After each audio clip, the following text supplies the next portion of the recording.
name's Joe, and welcome to part 3 of my Spider-Man action figure collection review. If you haven't seen parts 1 and 2 yet, then go back, check those out. I bitch about Spider-Man movies for a little while, and then I get started talking about my collection of Spider-Man action figures. So, let's get back to the review. Cheers. Here is the Marvel Legends Amazing Spider-Man 2 Spider-Man figure.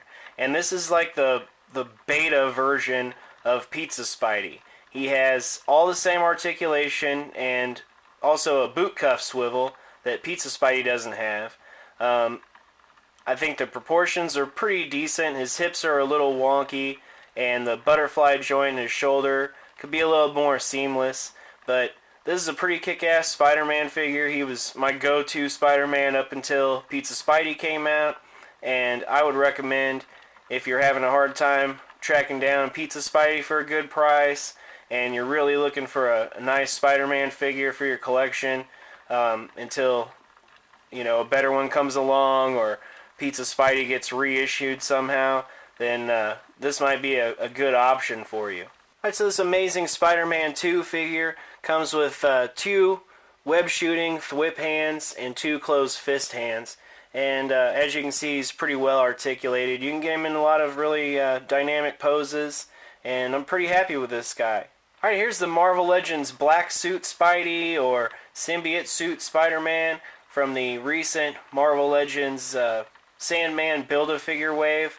I'm really happy with this figure. Obviously, he's really simple. There's not a whole lot to talk about. His paints are really nice and clean, fortunately. I bought mine online because I was afraid he'd be hard to find, so I pre-ordered him at Big Bad Toy Store, and turns out I've seen him at retail a bunch of times, and every example I've seen looks like it has pretty nice clean paints. This is another reuse of the Pizza Spidey mold, which, you know, suits me fine. I don't know how you could really improve on that buck body a whole lot for Spider-Man. I think it works really good, it looks nice, and I'm really happy with this figure. This Black Suit Spider-Man figure comes with 2 sets of hands. He has open or wall crawling hands, and he has 2 closed fisted hands or web shooting hands.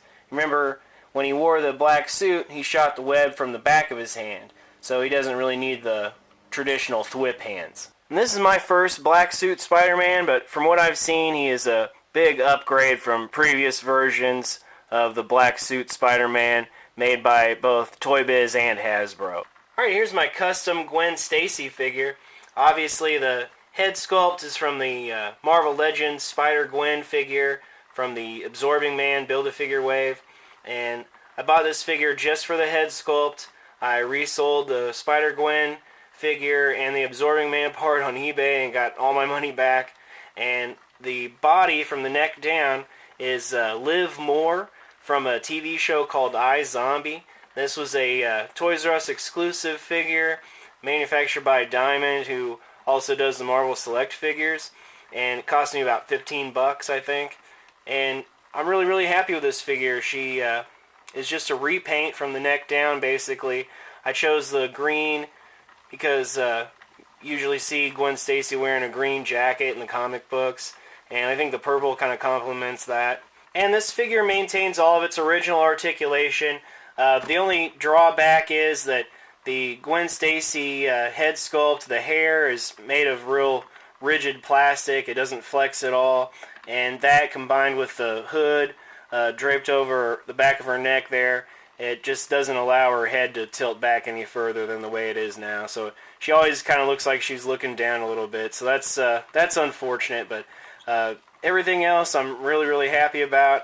I've gotten a lot of compliments on this figure. So anyways, there's my custom Gwen Stacy figure.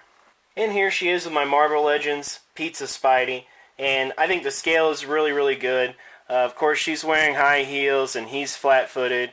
She should probably be a little shorter than Peter Parker, but, you know, Pete's not a real tall guy particularly, so, you know, I think you can also fudge the height a little bit with figure stands and the way you pose your figures, and I'm not a big scale Nazi anyway, so I'm pretty pleased with this Gwen Stacy figure. Alright, last but not least is my Marvel Select Green Goblin figure, And I really like this figure a lot, even though he's basically just a plastic statue, especially when you put him on this glider. But, you know, really, what other kind of pose do you need to put Green Goblin in? I think this glider really sets him off. It's enormous. I really like the smoke plume and the transparent plastic that they use with the frosted paint to make it look like smoke. And I think the paint detail on his scales is really excellent. Unfortunately, these pumpkin bombs are permanently in his hands. He comes with an alternate right hand that's in a fist, but I don't know why you'd want to use that when you've got these pumpkin bombs. I think they look really, really cool. And the bad thing about this is that he takes up a lot of real estate with this big-ass base, but this is what I think of when I think of Green Goblin. This is an excellent figure, in my opinion. Even though he's not superposable, I still think he looks really, really great. And this is another case where I don't think the Marvel Select figures scale very well with Marvel Legends. I don't think it's awful. I think that you could still fudge it a little bit with forced perspective or posing or figure stands or whatever. I don't think it's terrible, but he looks much better next to this Marvel Select Spider-Man. And like I said, I was pretty satisfied with this Green Goblin figure. If I hadn't found the recent Marvel Legends Green Goblin figure on sale, I probably wouldn't have bought him, because I'm pretty happy with this Green Goblin still, even though he doesn't have as much articulation. Alright, here's some diorama type stuff that I use in my Spider-Man display in my Detolf cabinets. There's a phone booth that my mom found at a flea market or a garage sale or something. I repainted it. This is one of the display pieces that came with the Electro figure. This is Spider-Man Classics Alleyway playset from Toy Biz. This is really, really cool. I gave like $20 for this, so I was pretty happy with that. I think that's pretty cool. That's a little display base thing that came with the Lizard figure, and then there's a Marvel Select Black Cat with her diorama base. Alright, there's the J. Jonah Jameson figure with his desk. There's the Marvel Select Lizard figure, Marvel Select Electro, and Marvel Select Rhino. There's the Spider-Man Classics Doc Ock. There's the Marvel Select Venom, Marvel Select Green Goblin, the new Marvel Legends Vulture in the back there, and my custom Mary Jane Watson waiting on the fire escape for Pete to come back. There's the Marvel Legends Kraven the Hunter, my new custom Sandman figure, and the Marvel Legends Tombstone figure. Alright, there's the Marvel Legends Chameleon figure, the old Spider-Man Classics Mysterio figure that I customized, the Marvel Legends Black Cat figure, Marvel Legends Morbius, the living vampire, and the Marvel Legends Hobgoblin figure. And there's the Marvel Legends Shocker figure, the Marvel Legends Carnage figure, my custom Gwen Stacy figure, right in the middle of a shitstorm, waiting for Spider-Man to come save her. And thank goodness Spider-Man shows up right in the nick of time to defend Gwen Stacy and Mary Jane and all of New York City. And not only that, but he's brought backup with him. He's brought Symbiote Spider-Man. So here's my Spider-Man action figure collection. Spider-Man is one of my all-time favorite comic book characters, and one of the things I like most about Spider-Man is his cast of supporting characters and his villains. I think that Spider-Man's villains rank right up there with Batman's Rogues Gallery. I've used, this Ultimate Dr. Octopus and Shocker and this more modern Vulture as kind of fill-in characters, and they're nice enough. I like those figures, but I really prefer classic versions of Spider-Man villains. And I think I would probably buy Jackal if I could find him for $5 or $6. I haven't really read anything where Beetle was the antagonist in a Spider-Man story, or else I'd probably buy the Beetle figure also. Really like to have a classic Scorpion figure, but I haven't been able to find one at a good price. Hopefully Hasbro or Diamond eventually gets around to making one. Really the only other figure I can think of that I really, really want right now is a plainclothes Peter Parker figure. I think that the Toys R Us exclusive 2-pack with Parker Industries, Spider-Man, and Mary Jane. I think that was a big misstep. I think that was a really good opportunity for Hasbro to give us a Peter Parker figure in street clothes. I think that a lot of collectors would like that a lot. If money and display space were of no concern to me, I would probably buy every Spider-Man figure produced by Hasbro and Marvel Select. There was a comic book series a couple years ago called Edge of Spider-Verse and Amazing Spider-Man that I really liked a lot, and there was different versions of Spider-Man from all these parallel realities, and Hasbro is really milking that to put multiple Spider-Man figures in every wave, and I think a lot of those guys are really cool.